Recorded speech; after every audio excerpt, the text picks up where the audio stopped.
Chers frères et sœurs, la grâce et la paix nous sont données de la part de Dieu notre Père, celui qui est, qui était et qui vient, de la part de Jésus-Christ, notre frère, le ressuscité, et de la part du Saint-Esprit, le Consolateur. Ce matin, nous sommes invités à méditer sur l'accueil, le service, l'écoute. Ce sont des portes qui conduisent au service. Ce sont des portes qui sont au centre de la vie chrétienne. L'évangile d'aujourd'hui met en évidence une caractéristique majeure de la vie des disciples: choisir d'ordonner ses affaires correctement. Les affaires du monde sont pour nous un piège si elles sont une entrave au service de Dieu et si elles nous empêchent d'obtenir du bien pour nos âmes. Et ce matin, nous disons: Seigneur notre Dieu, que l'évangile du Christ soit pour nous un miroir qui reflète la source de ta grâce, un miroir dans lequel nous pouvons regarder nos défauts, nos erreurs, et que nous prenions une décision de changer de direction. Oui, Seigneur, tu nous unis par ta grâce. Oui, Seigneur, nous sommes là et tu es là avec nous. Telle est la révélation. Amen. Je vous invite à chanter les cantiques 222. Les strophes 1, 2, 3 et 4.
toute la connaissance que nous avons sur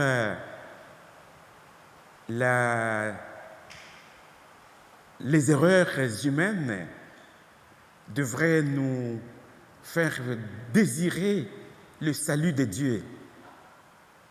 Mais dans le ciel, on trouvera seulement le rassemblement de rachetés réunis dans une joie complète à jamais. Ainsi, avec le psalmiste, nous disons, Seigneur, qui peut être reçu dans ton temple et prendre place ainsi sur la montagne qui t'est consacrée. Celui qui est irréprochable, qui fait ce qui est juste et pense vraiment ce qu'il dit. Il ne raconte pas les mal des autres. Il ne fait pas du tort à son prochain et n'insulte pas son voisin. Il n'a pas un regard pour ce que Dieu désapprouve, mais il marque son estime aux fidèles du Seigneur. S'il a fait un serment qui lui cause du tort, il ne change pas ce qu'il dit ou ce qu'il a dit. S'il prête son argent, c'est sans percevoir d'intérêt. Il n'accepte aucun cadeau pour témoigner contre un innocent. Qui agit ainsi ne faiblira jamais. Amen. Nous pouvons chanter le psaume 84.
Que demande la loi de Dieu quand nous lisons l'évangile de Matthieu au chapitre 22, verset 37 jusqu'au verset 40.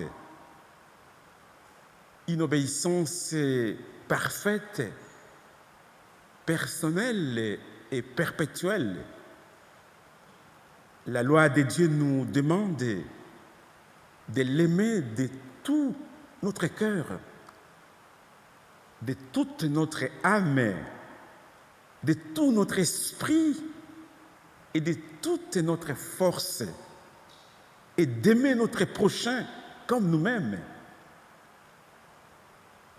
Inclinons-nous dans la prière.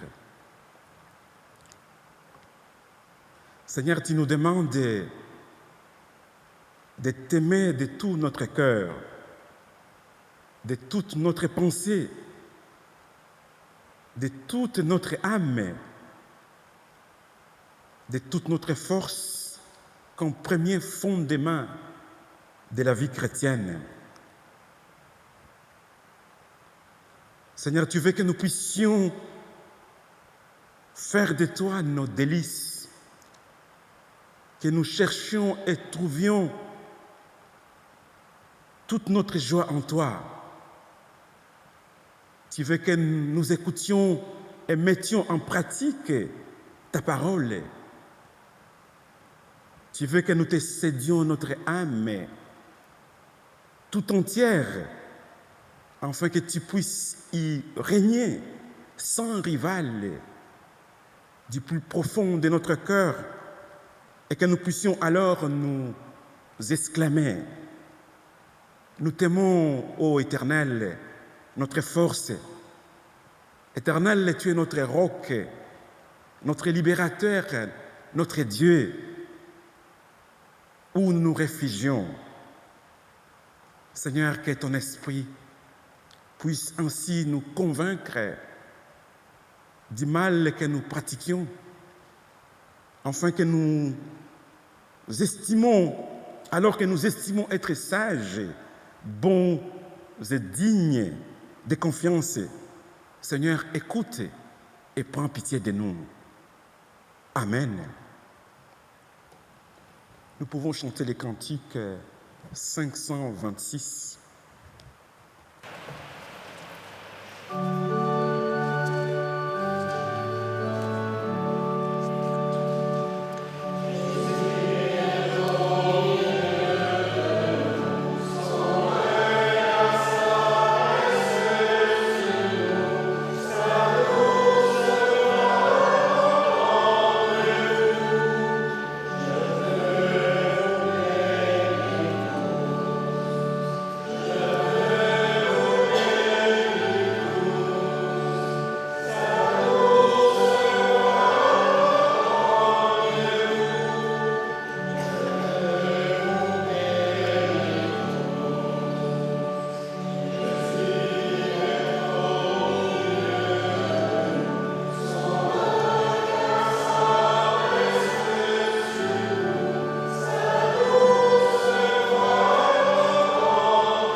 Dieu a choisi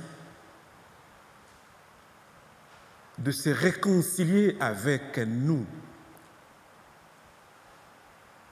Il a fait en faisant porter par son Fils Jésus-Christ, venu dans la condition humaine. Cette substitution ouvre pour nous la voie inespérée d'un plein pardon et d'une relation de paix avec Dieu. Chers amis, frères et sœurs, c'est lui qui met sa confiance en Dieu et croit en Christ. Il est sauvé. Amen. Je vous invite à vous lever. Nous allons lire une confession de foi. et nous chanterons par après les cantiques 415.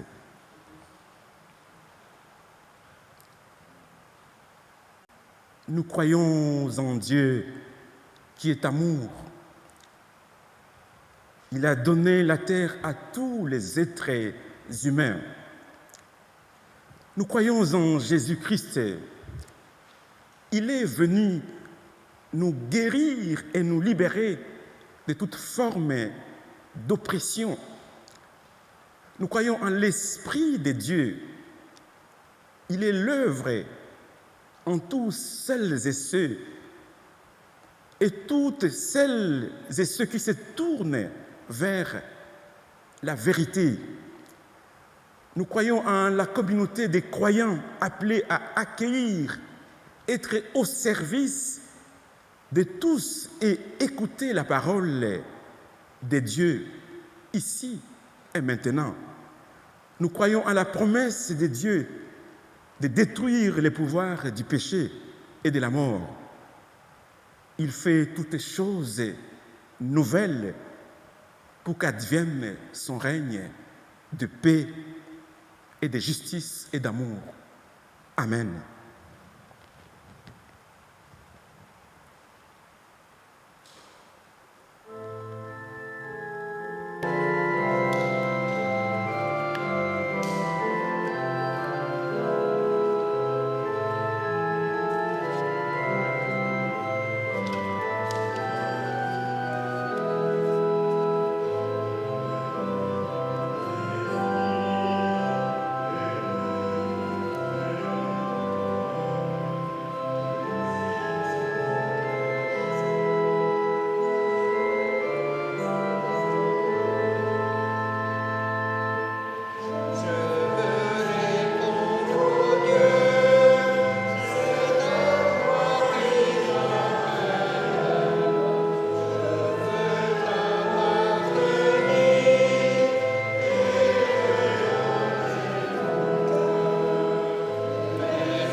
Avant d'écouter les lectures bibliques de ces jours, je vous invite à la prière.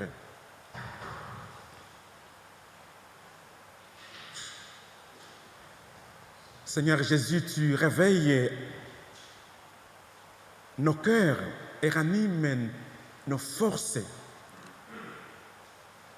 Que les soucis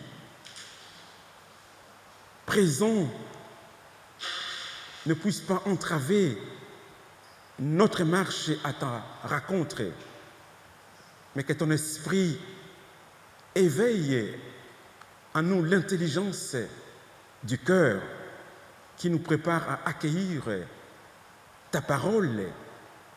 Seigneur Dieu, que cette parole, cette lecture que nous allons entendre devienne réellement ta parole par ton esprit et qu'elle soit la lampe sur nos sentiers. Nous te le demandons par Jésus, le Christ, notre Seigneur. Amen. La première lecture se fera dans Genèse, au chapitre 18, les versets 1 à 10. Genèse 18, 1 à 10. Le Seigneur lui apparut au térébinthe de Mamré, alors qu'il était assis à l'entrée de sa tente pendant la chaleur du jour. Il leva les yeux et vit 3 hommes debout devant lui. Quand il les vit, il courut à leur rencontre depuis l'entrée de sa tente, se prosterna jusqu'à terre et dit : « Seigneur, si j'ai trouvé grâce à tes yeux, ne passe pas, je te prie, sans t'arrêter chez moi, ton serviteur. Laissez-moi apporter un peu d'eau, je vous prie, pour que vous vous laviez les pieds, puis reposez-vous sous l'arbre. Je vais chercher quelque chose à manger pour que vous vous restauriez. » après quoi vous passerez votre chemin, car c'est pour cela que vous êtes passé chez moi, votre serviteur. » Ils répondirent, « D'accord, fais comme tu as dit. » Abraham se précipita dans la tente pour dire à Sarah, « Dépêche-toi, pétris 3 seaux d'eau de fleurs, de farine et fais-en des galettes. » Abraham courut vers le bétail, prit un veau tendre et bon, et le donna à un serviteur qui se dépêcha de le préparer. Il prit du lait fermenté, du lait frais et le veau qu'on avait préparé, et il les mit devant eux. Il resta debout à leur côté, sous l'arbre, tandis qu'ils mangeaient. Alors ils lui dirent, « Où est Sarah, ta femme ?» Il répondit, « Elle est là, dans la tente. » Il dit, « Je reviendrai chez toi l'année prochaine. Sarah, ta femme, aura un fils. » Sarah écoutait à l'entrée de la tente qui était derrière lui. Une deuxième lecture dans le livre des Colossiens, au chapitre 1er, les versets 24 à 28.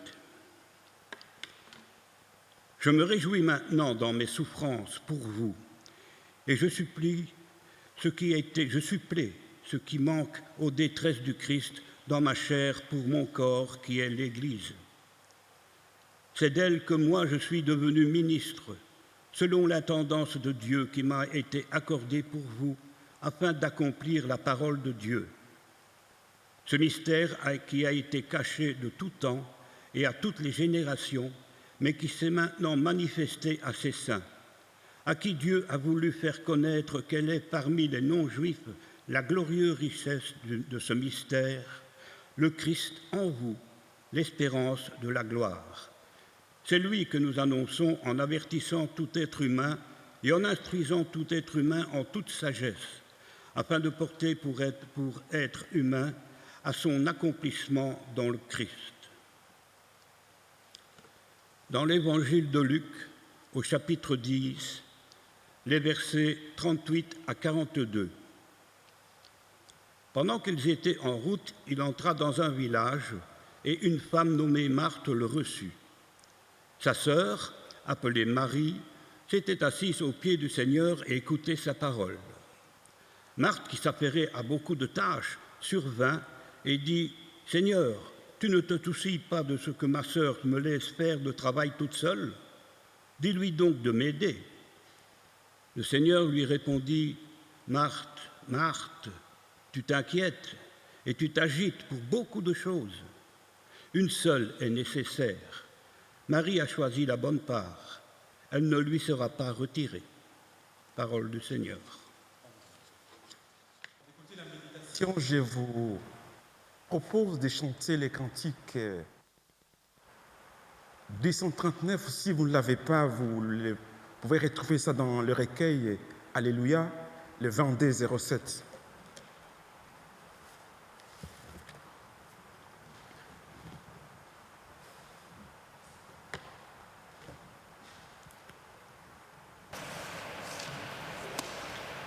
Je vous propose le numéro 267 dans Arc-en-Ciel. 267.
Chers amis, frères et sœurs, ce texte de l'évangile de Luc suscite une tension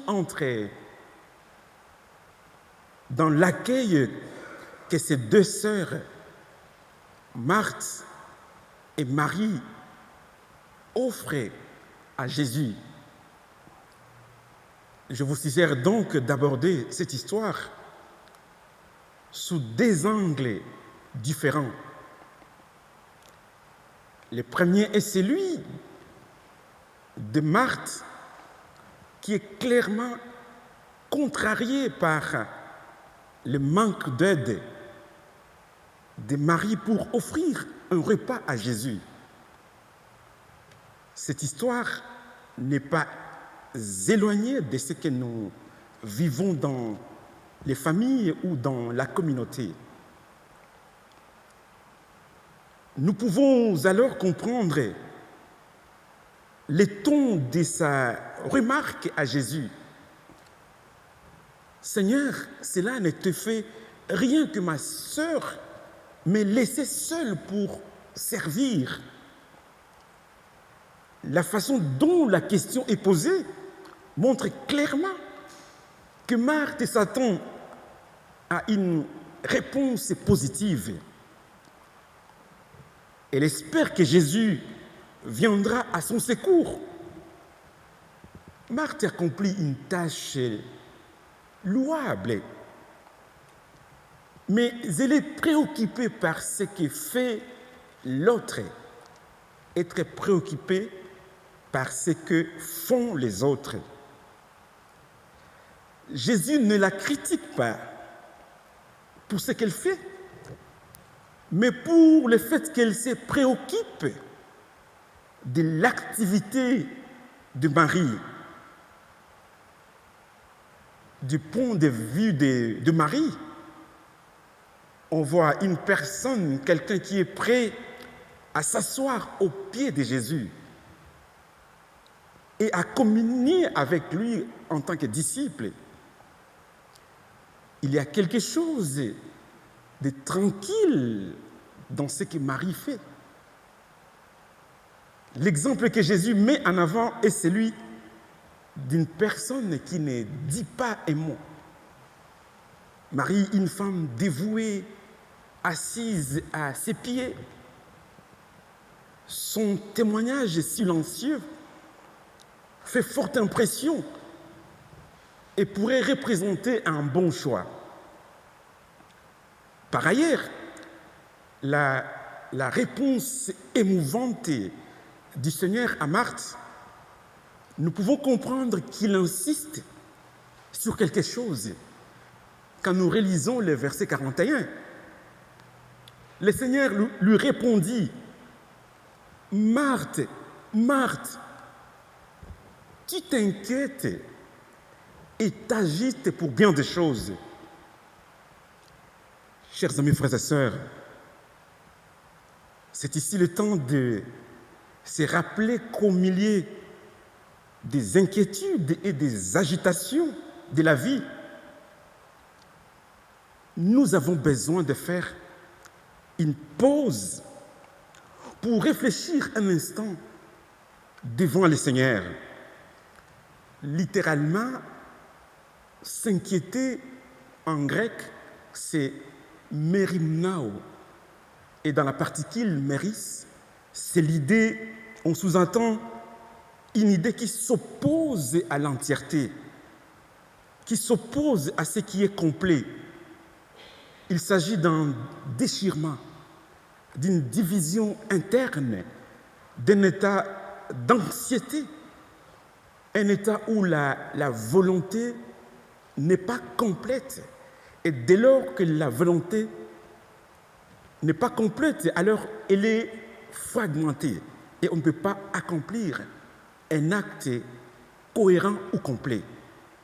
On n'est pas assis sur ce qui est solide.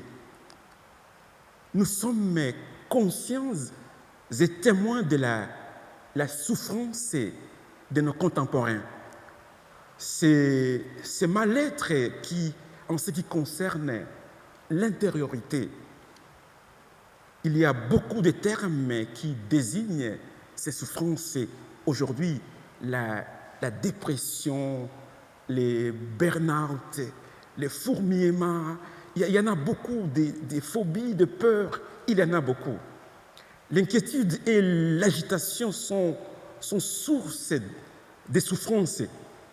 Cependant, il est important de distinguer l'inquiétude positive qui pousse à agir, à se dépasser, et l'inquiétude négative qui paralyse, isole, qui pousse à l'égoïsme et au repli sur soi, alors, et qui fait perdre parfois du lien social et de la joie de vivre.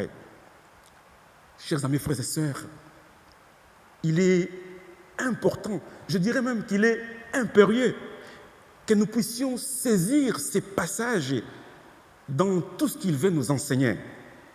Il nous fournit la clé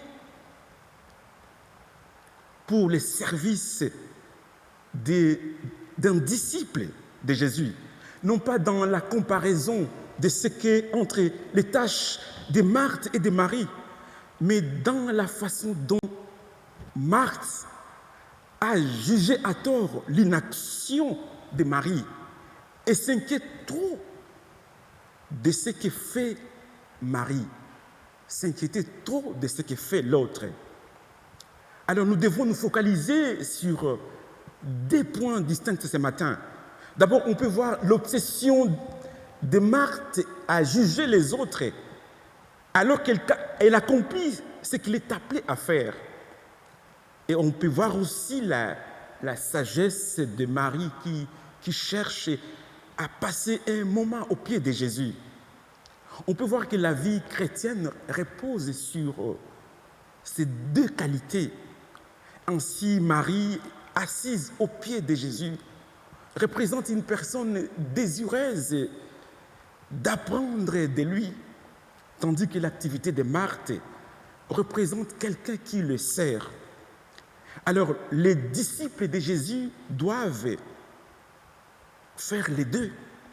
En d'autres termes, la vie des disciples est une combinaison équilibrée des deux choses, les services et l'écoute. Alors, cet équilibre des services et d'écoute fait partie de ce qu'on appelle le serment du croyant. Quand je parle du serment, maintenant qu'on y est, souvenez-vous que demain, c'est le 21 juillet, c'est la fête de l'indépendance. Alors je voudrais poser la question aux jeunes. Est-ce que vous vous souvenez de ce qui s'était passé le 20 juillet 1931 ? Là, je pose la question aux jeunes. Le 20 juillet 1831, pardon. Le 20 juillet 1831. Tourner les cerveaux, même si c'est les vacances, c'est important de faire tourner les cerveaux. Le 20 juillet, s'il vous plaît, ne regardez pas sur Google, réfléchissez. Bien voilà, le 20 juillet, on va promulguer les décrets du serment sur la mise en vigueur de la monarchie constitutionnelle représentative. Parce que le 21 juillet 1831, le premier roi, Léopold Ier, le premier roi des Belges, va prêter les serments constitutionnels. Voilà en effet les serments, c'est quelque chose qu'il faut tenir à cœur. Bien voilà, on voit ici, Marie montre l'importance de réfléchir à ce que Jésus enseigne. Aujourd'hui, cela se traduit par du temps passé dans la parole et dans l'enseignement de l'Église aux disciples sur les rôles dans le monde. Cela peut aussi impliquer des moments de silence devant Dieu, dans la prière, l'écoute de savoir. Il est vraiment risqué de servir au détriment de notre nourriture spirituelle. C'est très important de se poser un moment de pouvoir nourrir l'âme.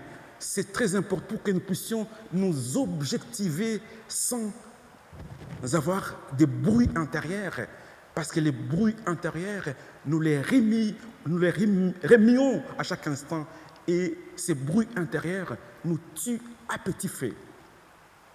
Ce que signifie la remarque de Jésus à Marthe, certaines activités peuvent attendre. Il y a un temps pour travailler, un temps pour écouter. Et là, on peut voir qu'un auteur de la Bible, l'auteur de l'Ecclésiaste, quand nous lisons Ecclésiaste, chapitre 3, du verset 1 à 8, on peut voir comment cet auteur, il a compris cela. Il y a un temps pour tout. Malheureusement, souvent, lorsque nous sommes très occupés, la première des choses que nous abandonnons, c'est le temps passé avec le Seigneur. Je l'ai toujours dit, même quand je suis avec mes enfants, quand on peut blaguer, on peut rigoler, mais quand c'est les moments de prière, il y aura comme si un sommeil magistral qui va s'écrouler là. Tout le monde est en plein sommeil quand on dit tout simplement prions. Alors, chers amis, frères et sœurs, avant qu'une activité puisse avoir un sens et être menée avec sensibilité, elle doit être baignée dans la prière.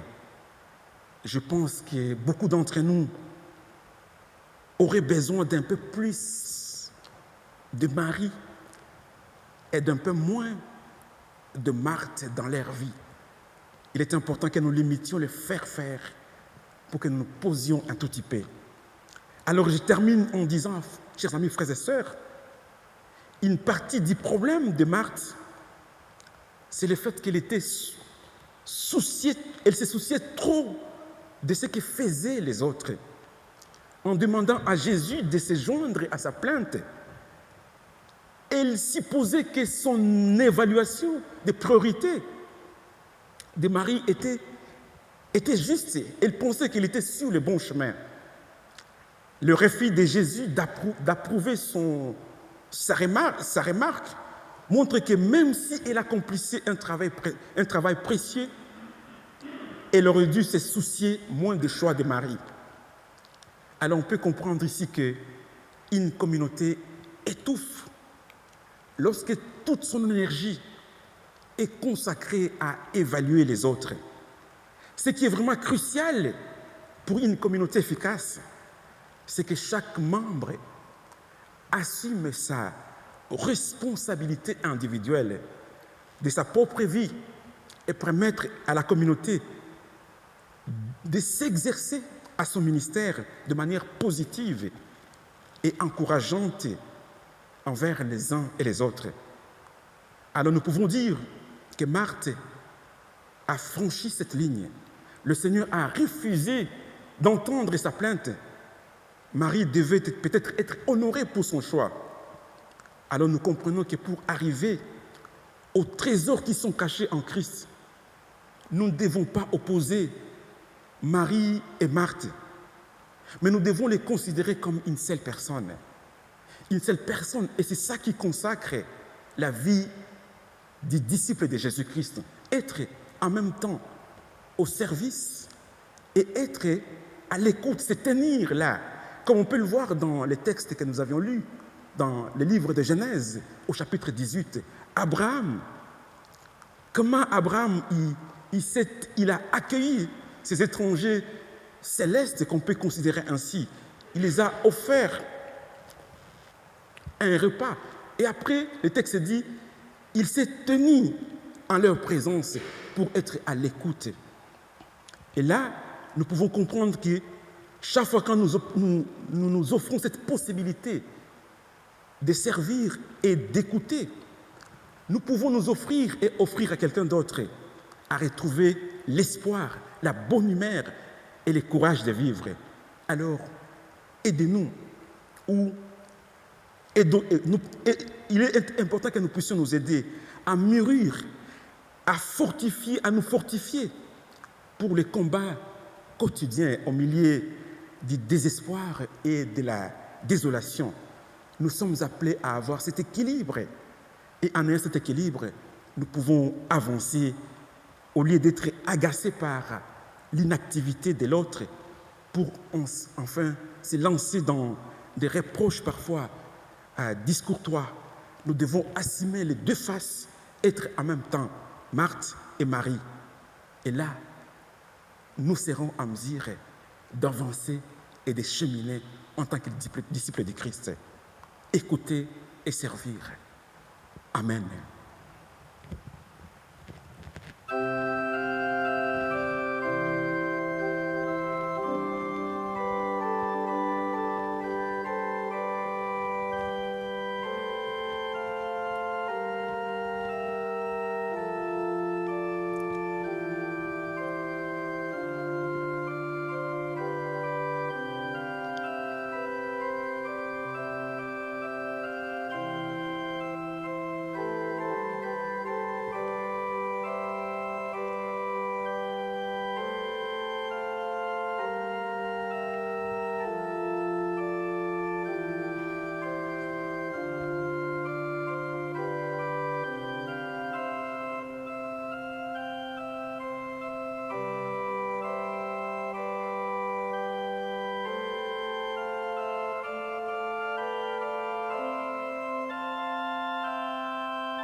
Inclinons-nous dans la prière.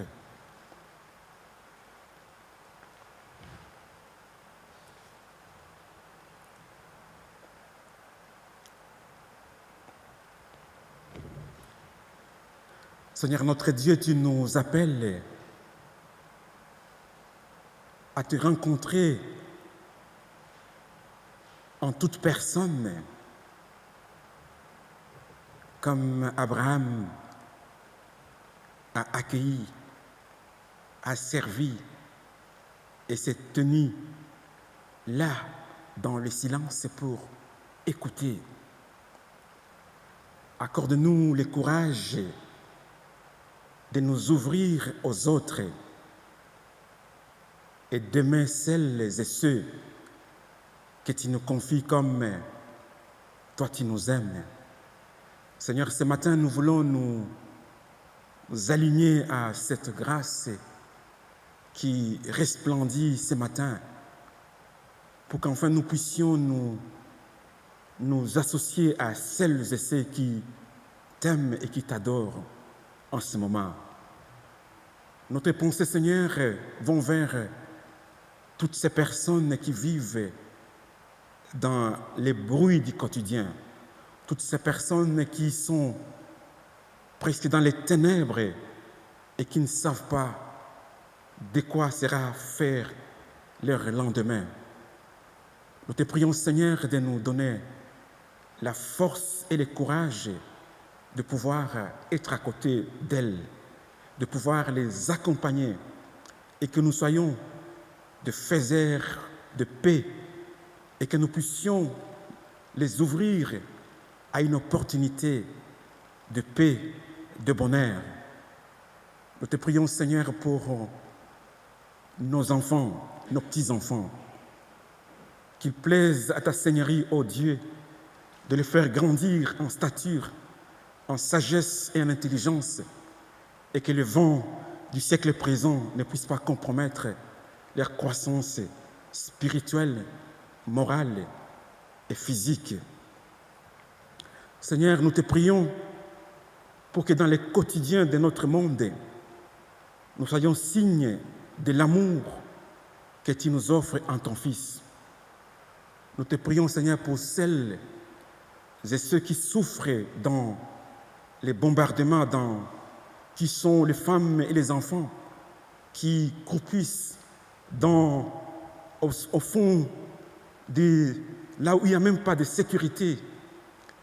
Oui, nous pensons à tous les habitants du monde qui passent des moments difficiles dans des conflits armés.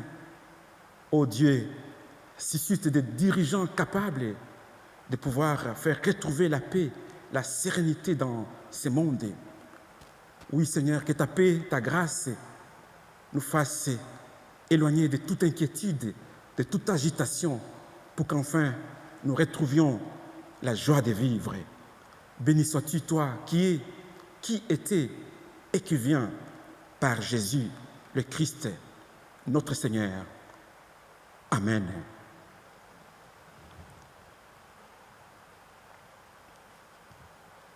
Je vous invite à chanter les cantiques 544.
C'est le moment de prier pour les offrandes matérielles.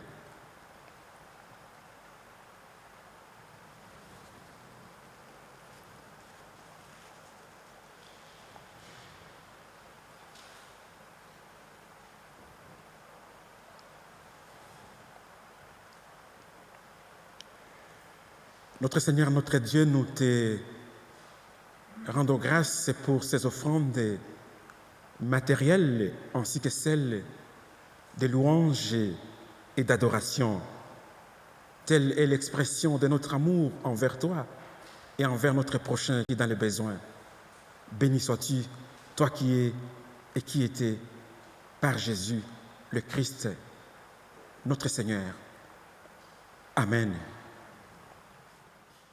Unissons-nous dans cette célébration de la scène du Seigneur. Notre Dieu, notre Père, en Jésus-Christ, il nous offre le pardon Accorde-nous de le recevoir dans la foi et qu'en l'ayant reçu de toi, nous puissions les donner à notre tour. Ainsi, nous vivrons en paix les uns avec les autres. Par Jésus-Christ, ton Fils, notre Seigneur, qui vit et règne avec toi le Père et le Saint-Esprit, un seul Dieu, de siècle en siècle.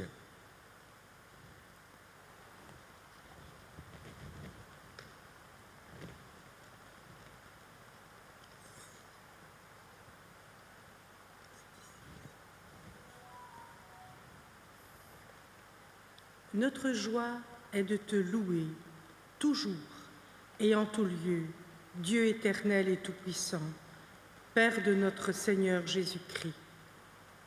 En lui tu parles avec puissance et tu changes les vies. En acceptant d'être invité par Marthe et Marie, Jésus manifeste qu'il est notre frère.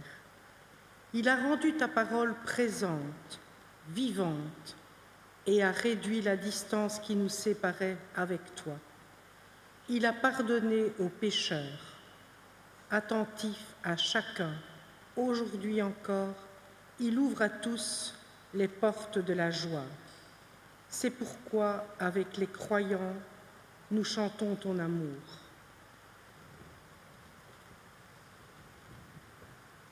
À la veille de sa passion, le Seigneur Jésus-Christ, avec ses disciples, il prit du pain. Après avoir dit la bénédiction, il les rompit et leur donna en disant: prenez et mangez, ceci est mon corps. Et après le repas, il fit de même avec la coupe en leur disant: prenez, buvez-en, ceci est la coupe de mon sang, le sang qui garantit l'alliance nouvelle et éternelle, le sang qui est versé pour vous et pour la multitude en rémission des péchés. Vous ferez ceci en mémoire de moi.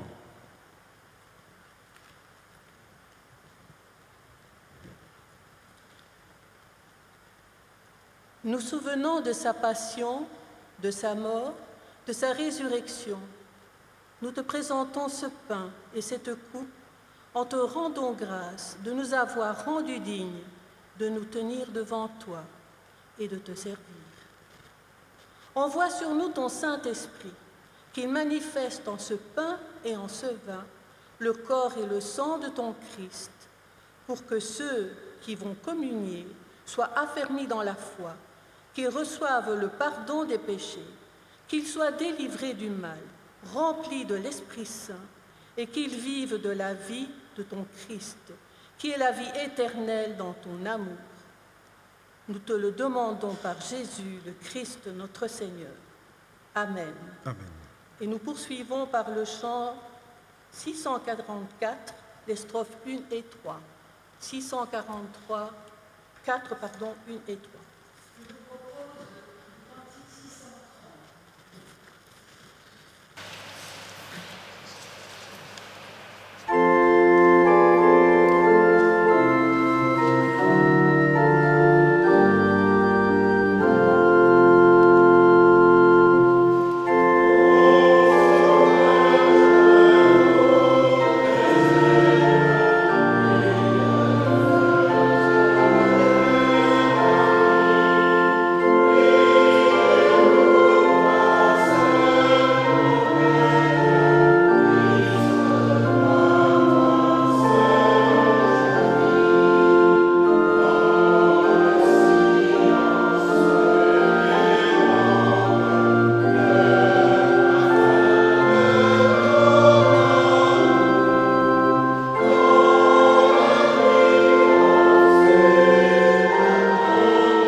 pain que nous partageons est la communion au corps du Christ, rompu pour nous et pour tout le peuple.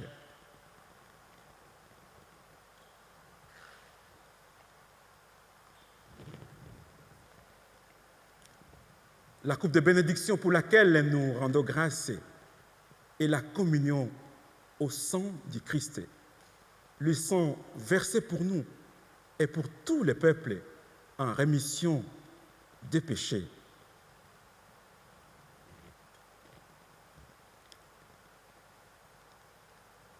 Écoutez, je me tiens à la porte et je frappe. Si quelqu'un entend ma voix et ouvre la porte, j'entrerai chez lui. Je prendrai un repas avec lui et lui avec moi. Que tout ce qui est à nous te bénisse et que ton nom soit loué, Seigneur. Chers amis, nous pouvons nous avancer à la table du Seigneur.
Inclinons-nous dans la prière.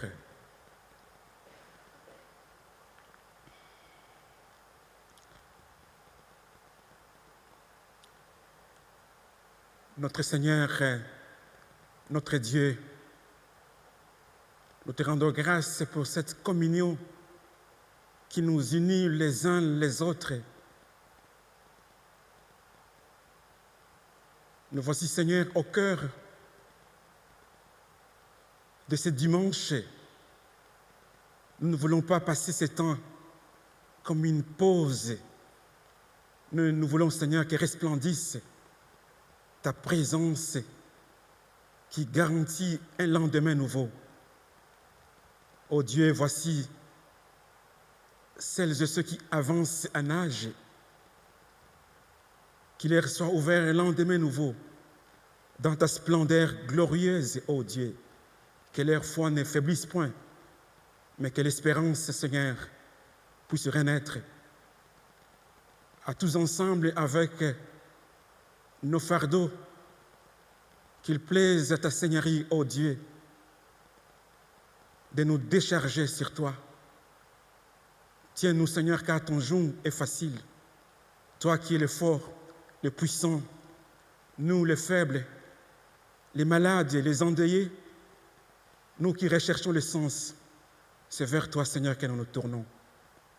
Et nous disons, notre Père qui es aux cieux, que ton nom soit sanctifié, que ton règne vienne,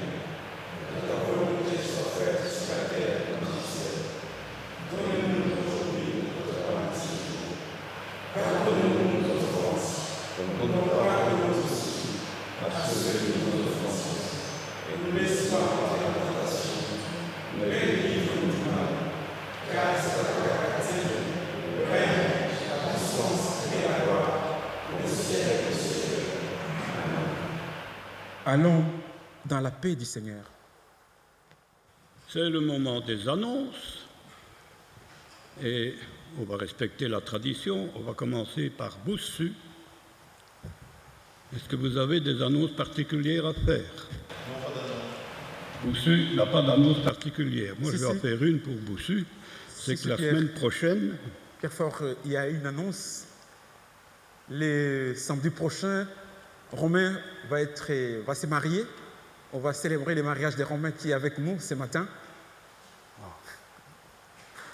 voyez, il y avait quand même une annonce. Hein. Pour ceux qui ne le savent pas, Romain, il est le petit-fils de Rachel. Vous avez connu Rachel à Boussibois, qui jouait à l'orgue. C'est son petit-fils. Et nous allons célébrer son mariage.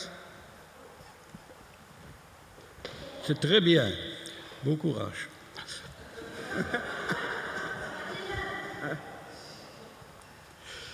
Non, ça ne serait pas au temple de Boussibois. Romain, tu peux donner l'information du lieu exact? Le mariage se fera avec le pasteur et aussi un prêtre, puisque nous sommes famille catholique, et nous ferons ça à l'église commune de notre village, à 10h. À 11h.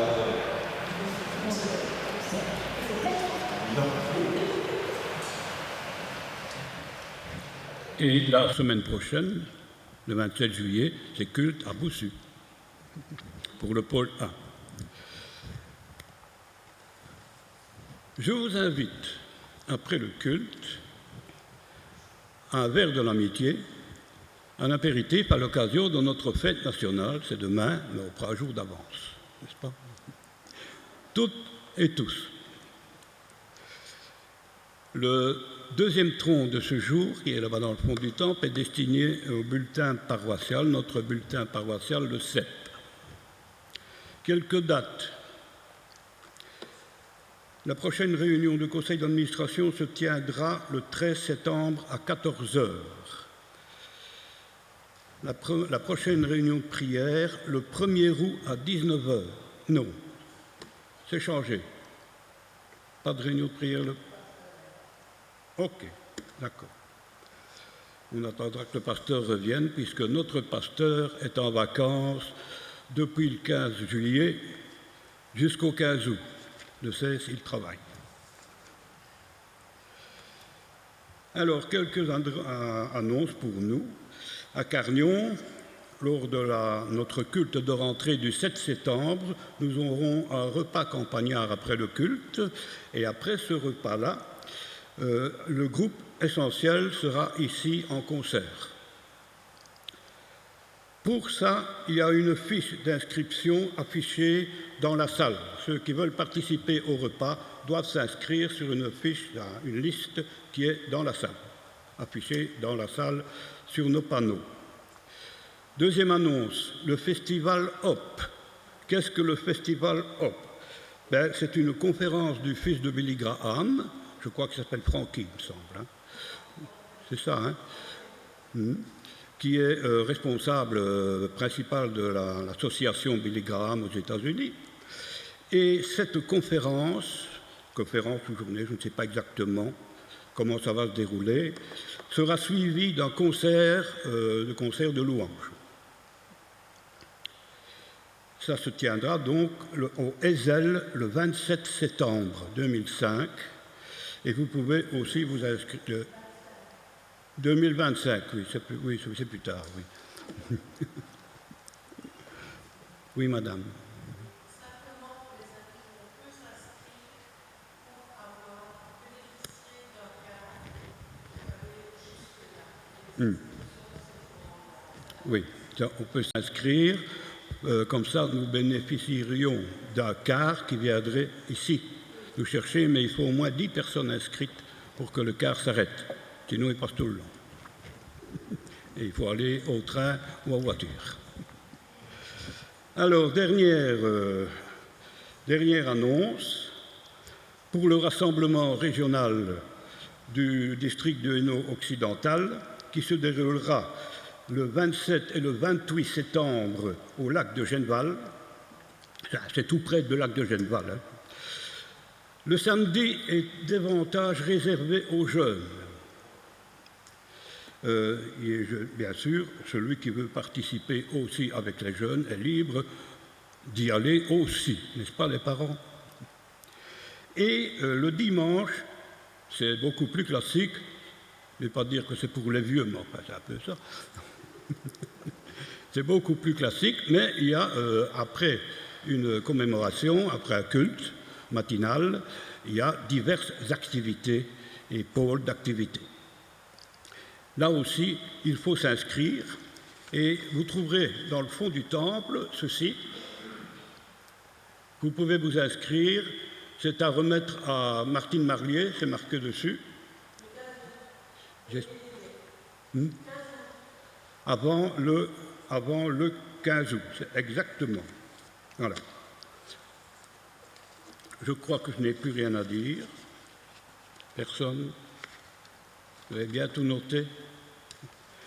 Dans la salle, il y a un tas d'affiches que vous pouvez aller voir pour des détails un peu plus précis, surtout pour le repas.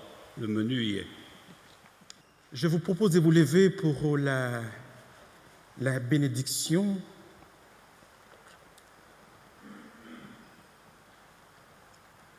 Oui, avec le Christ, nous sommes conduits sur un chemin qui va au-delà de nos représentations et nos préjugés. Le seul chemin possible d'ailleurs pour la rencontre de l'autre, le chemin de l'amour de Dieu. Recevez la bénédiction du Seigneur, que la bénédiction et la miséricorde du Seigneur, par sa grâce et son amour éternel, descendent sur vous. Il vous bénit, celui qui est le Père et le Fils et le Saint-Esprit. À lui le règne et la gloire pour le siècle des siècles. Amen.